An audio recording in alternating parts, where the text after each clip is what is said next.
अमर bell. Major साहब, अगर आप मुंह उठाकर मेरी हदूद के आखिरी पुलिस स्टेशंस का तवाफ करते फिरेंगे तो फिर कोई अलादीन का जिन ही होगा जो आपकी जहमत में कमी कर सकेगा।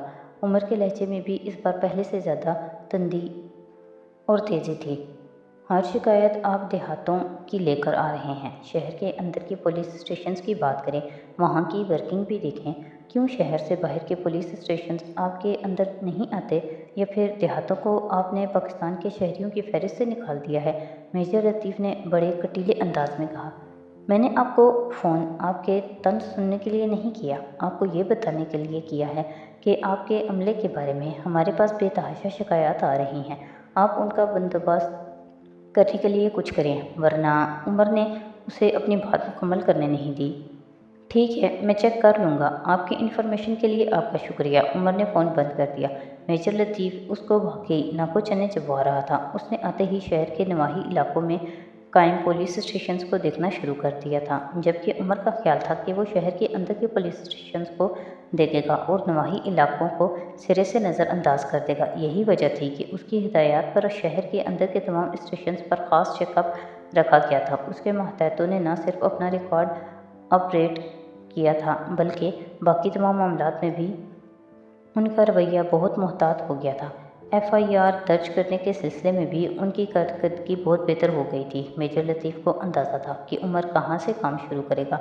उसने उसकी तौक़ुआत के बरअक्स सबसे पहले इन पुलिस स्टेशंस को देखना शुरू किया था जो नवाही इलाकों में थे, और उसके हस्ब तौक़्क़ो वहाँ बेशुमार बेकायदगियाँ और बेज़ाब्तगियाँ थीं। चंद हफ्तों में ही उसके पास शिकायत की भरमार हो गई थी, और मेजर लतीफ़ इन शिकायत पर धड़ाधड़ अपनी रिपोर्ट्स बनाकर भिजवा रहा था। उमर जहांगीर इन हफ्तों के दौरान 3 बार हेडक्वार्टर जा चुका था, जहां इन रिपोर्ट्स पर उसकी और उसके मातहत अमले की कारकर्दगी ज़ेर बहस आई थी। तीसरी बार वो हेडक्वार्टर जाते हुए खासा मुश्तैल था, और इसका ये इश्ताल इस वक्त भी कम नहीं हुआ था जब वो IG के सामने पेश हुआ था।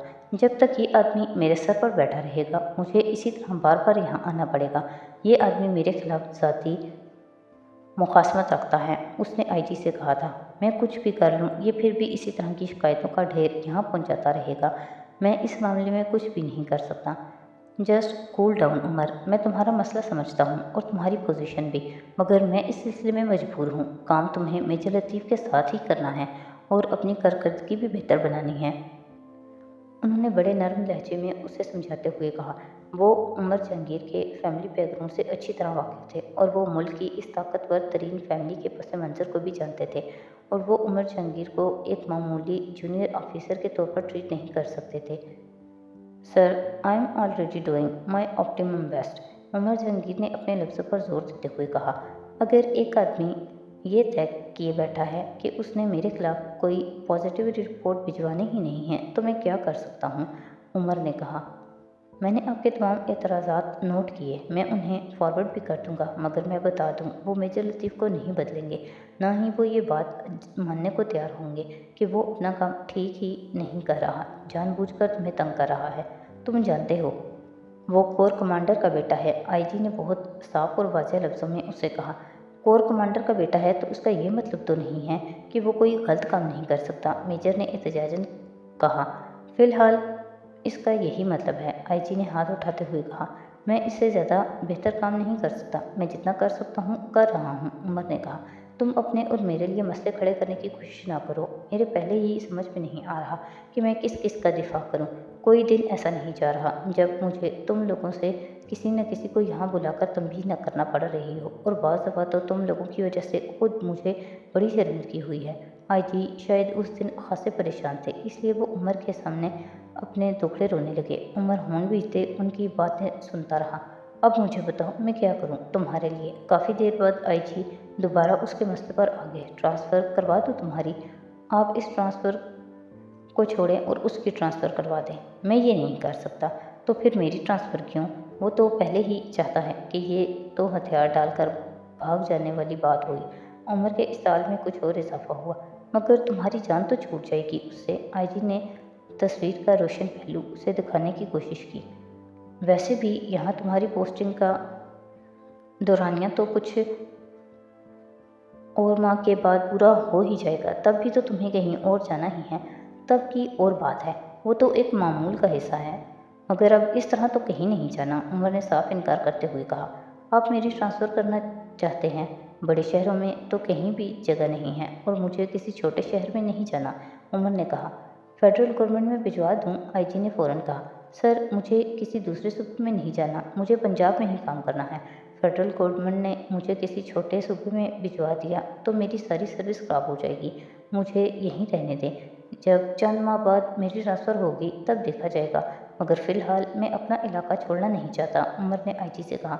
जब चंद माह की बात रह गई है तो कुछ और मुहतात हो जाओ और उससे कोऑपरेट करो, ताकि कम से कम वो ऊपर रिपोर्ट्स भिजवानी तो बंद करे और उसके कहने पर छोटे मोटे मातहतों को मुअत्तल करते रहो। कम से कम ये तो ज़ाहिर हो कि तुम एक्शन ले रहे हो, आईजी ने उसकी कीमती मशवरों से नवाजते हुए कहा। सर, मैं पहले ही 10 मातहतों को मुअत्तल कर चुका हूँ। अगर मेजर लतीफ़ के मशवरों पर काम करूँगा तो फिर अगले माह तक मेरे साथ काम करने वाले तमाम लोग मुअत्तल हो चुके होंगे। इस पर आपको शिकायत होगी। उमर के पास हर बात का गड़ागड़ जवाब मौजूद था। आईजी ने एक तवील गहरा सांस लिया। ठीक है, तुम जाओ और मैं एक बार फिर तुमसे कह रहा हूँ कि मुहतात रहो। इस पर उमर जंगीर ने उसकी बात के जवाब में कुछ नहीं कहा। वो उन्हें खुदाफिज कहते हुए वहाँ से निकल गया, क्योंकि उसे अंदाज़ा हो गया था कि आईजी अब इस सारी बहस से तंग आ चुके थे। उमर को उसकी परेशानी का भी अंदाज़ा था। वो भी बुरी तरह फंसे हुए थे। अगर एक तरफ आर्मी थी तो दूसरी तरफ उमर जंगीर का ख़ानदान। वो दोनों में से किसी के साथ भी बिगाड़ नहीं सकते थे और ना ही बिगाड़ना चाहते थे, क्योंकि उमर जहांगीर का ख़ानदान मामूली सी बात पर भी हंगामा और तूफ़ान उठा देने में कमाल महारत रखता था। उमर जहांगीर अच्छी तरह जानता था कि ट्रांसफ़र से वो वाकई मेजर लतीफ़ से छुटकारा पा लेता, मगर खुद उसके अपने सर्विस रिकॉर्ड के लिए ये बेहतर नहीं होता। इसके बावजूद उस दिन आईजी के ऑफिस से आने के बाद उसने बड़े ठंडे दिमाग से इस सारे मामले पर गौर व खोज किया था कि वो अपनी जॉब में अपनी दिलचस्पी खो रहा था। इसके हाथ अब बन चुके थे। अगली सुबह जुनैद हस्बे मामूल 9 बजे के करीब नाश्ते के लिए आया था। बाबा नज़र नहीं आ रहे, उसने कुर्सी पर बैठते हुए अपनी अम्मी से पूछा। वो आज कुछ देर से ऑफिस जाएंगे, इसलिए अभी नहीं उठे, उसकी अम्मी ने बताया। वो अब उसे नाश्ता सर्व कर रही थी। अलीज़ा की अम्मी आ गई हैं? उन्होंने जुनैद को चाय सर्व करते हुए पूछा। पता नहीं, रात 9 बजे फ्लाइट थी मेरी, उसके बाद उससे बात नहीं हुई। आ गई होंगी, जुनैद ने अखबार खोलते हुए कहा। मैं आज उनकी तरफ जाने का सोच रही हूँ, उसकी अम्मी ने कहा। हाँ, ज़रूर जाएं, जुनैद ने खुशदिली से कहा, मगर पहले मैं फ़ोन पर उनसे बात कर लूँ, ताकि उनकी कोई और मसरूफियत ना हो आज के दिन के लिए, उसकी अम्मी ने तफसील से बताते हुए कहा।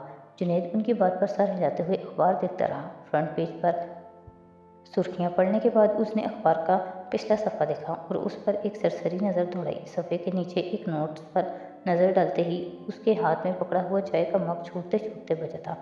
क्या हुआ जुनैद? उसकी अम्मी ने कुछ चौंक कर उसे देखा। जुनैद का रंग फक था और अखबार के निचले हिस्से में मौजूद एक खबर पर नज़र जमाए हुए था। उमर ने फ़ोन उठाया। दूसरी तरफ से ऑपरेटर उसे किसी कर्नल हमीद के ऑनलाइन होने की इतला दे रहा था। उमर के माथे पर चंद बल नमदार हुए। ये नाम उसके लिए आशना नहीं था। बात करवाओ, उसने ऑपरेटर को लाइन मिलाने के लिए कहा। कुछ देर बाद दूसरी तरफ से किसी सलाम दुआ के बगैर उखड़ लहजे में कह रहा था। एसपी उमर जहांगीर बात कर रहे हैं। उमर के माथे के बलों में कुछ और इजाफा हो गया। बोल रहा हूँ, मेरा नाम कर्नल हमीद है। मैं तुमसे पूछना चाहता हूँ कि तुम किस तरह इस शहर को चला रहे हो। अपना तारुफ करवाने के बाद अब कर्नल हमीद के लहजे में बहुत तंतु तेजी आ गई थी। पुलिस के भेस में तुम गुंडों का गैंग चला रहे हो, जो किसी को भी उठाकर पुलिस स्टेशन में बंद कर देते हैं। उमर का चेहरा सुर्ख हो गया। इतनी लंबी बात करने के बजाय तुम सिर्फ ये बताओ कि तुम्हारा प्रॉब्लम क्या है। उमर ने उसकी बात काट कर तमाम अदब अदाब को बालाए ताक रखते हुए उसे तुम कहकर मुखातिब किया। मेरे पास इस तरह की बातें सुनने के लिए वक्त नहीं है। हालांकि तुम्हारे पास वक्त ही वक्त होना चाहिए। काम तो तुम्हारे लिए तुम्हारे गिरगे कर ही देते हैं। कर्नल हमीद को उसके उखड़े लहजे ने कुछ और मुश्तिल किया। शायद उसे तवक्को थी कि उमर उसके सामने कुछ मुदाफ़ियाना या माज़रत ख़्वाहाना अंदाज़ इख्तियार करेगा। मैंने तुमसे कहा है कि तुम लंबी तकरीर के बजाय सिर्फ काम की बात करो, वरना मैं फ़ोन बंद कर रहा हूँ। तुम्हारे आदमियों ने मेरे बेटे को पकड़ लिया है। मैं 10 मिनट में अपने बेटे को अपने घर में देखना चाहता हूँ। क्यों पकड़ा है? उन्होंने सर्द लहजे में कहा। तुम लोगों ने उस पर यह इल्ज़ाम लगाया है कि वो गाड़ी चला रहा था और उसने एक आदमी को ज़ख्मी किया है। हालांकि ना तो वो गाड़ी चला रहा था और ना ही उसने किसी आदमी को ज़ख्मी किया है। मैं डायरेक्ट आर्मी मॉनिटरिंग कमेटी के पास जा सकता था, मगर मैं तुम्हें एक मौका देने फ़ोन कर रहा हूँ ताकि तुम उसे छोड़ दो। कहाँ है वो? कर्नल हमीद ने उसे इस पुलिस स्टेशन का नाम बताया। नाम क्या है उसका? अरमुखान। उम्र 15 साल। उमर वहाँ बैठे बैठे भी बता सकता था कि क्या हुआ होगा। इस कम उम्र बच्चे ने गाड़ी चलाते हुए किसी को जख्मी किया होगा और अब कर्नल हमीद इस बात से ही इनकार कर रहा था कि उसने ऐसा किया था। गाड़ी कौन चला रहा था? मेरा ड्राइवर। वो भी पुलिस स्टेशन में है? नहीं, उसे किसी ने नहीं पकड़ा, सिर्फ मेरे बेटे को पकड़ लिया, हालांकि वो ड्राइविंग सीट पर बैठा ही नहीं था। मैं चेक करता हूँ। मैंने तुम्हें चेक करने के लिए फ़ोन नहीं किया, मैं उसे 10 मिनट के अंदर अपने घर पर देखना चाहता हूँ।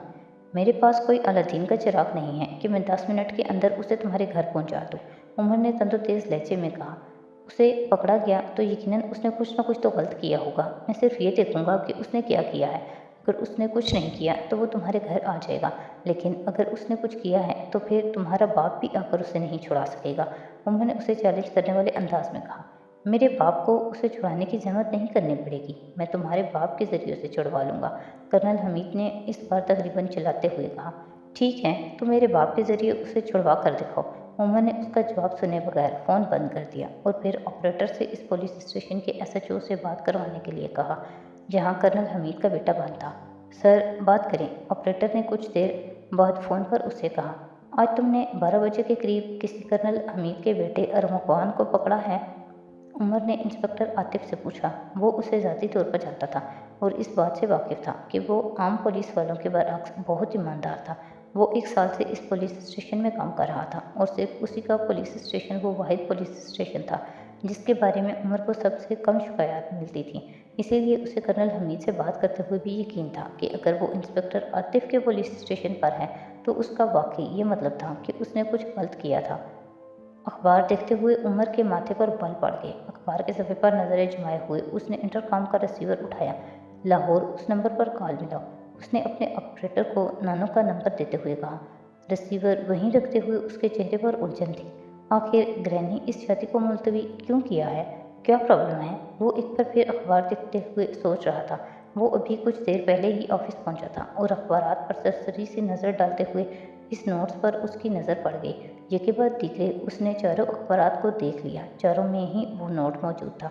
उसका पिछले कई दिनों से नानो के साथ कोई रब्ता नहीं हुआ था और जुनैद के साथ भी उसका रब्ता हुए कुछ दिन गुजर गए थे।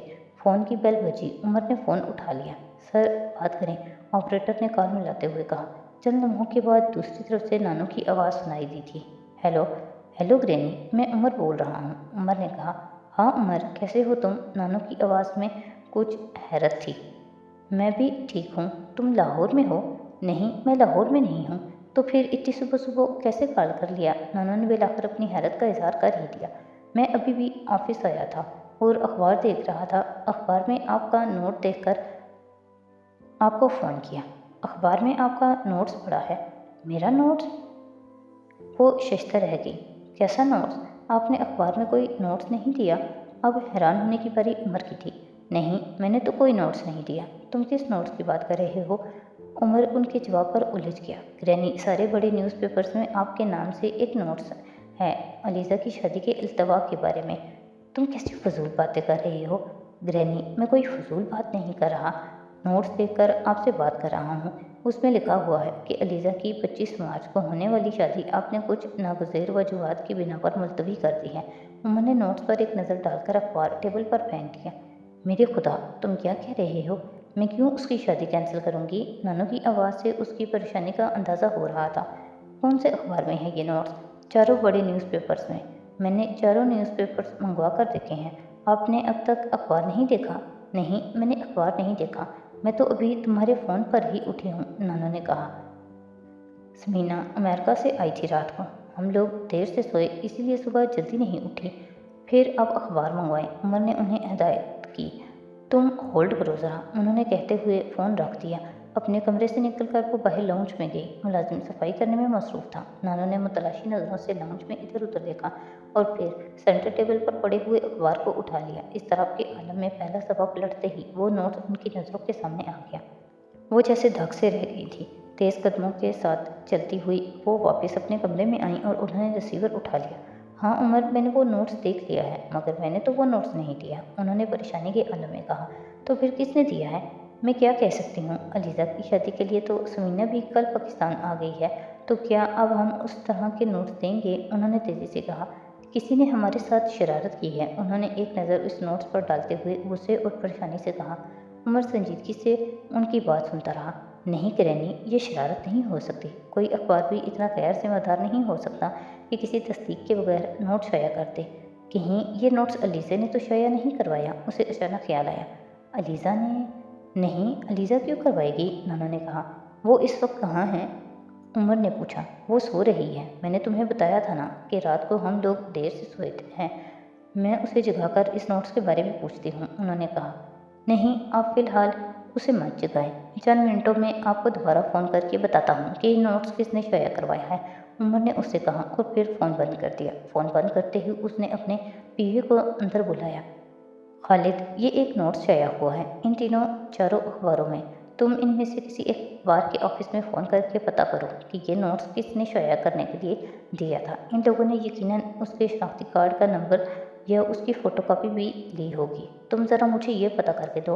और 10 मिनट के अंदर अंदर उसने अपने पीए को ये हिदायत दी। वो अखबार लेकर बाहर निकल गया। उमर कुछ उलझन के आलम में अपनी कुर्सी को घुमाता रहा। ठीक 10 मिनट के बाद पीए दोबारा अंदर दाखिल हुआ। सर, ये एक खातून ने दिया था, उनका नाम अलीज़ा सिकंदर है। उमर ने उसकी बात काट दी। बस ठीक है, अब तुम जाओ। वो अब दोबारा फ़ोन उठा रहा था और इस बार उसके चेहरे पर पहले से ज़्यादा तशवीश थी। ऑपरेटर ने चंद मिनटों में एक बार फिर कॉल मिला दी। नानू उसकी कॉल की मुंतज़िर थी। हाँ उमर, उन्होंने उसकी आवाज़ सुनते ही कहा। कुछ पता चला?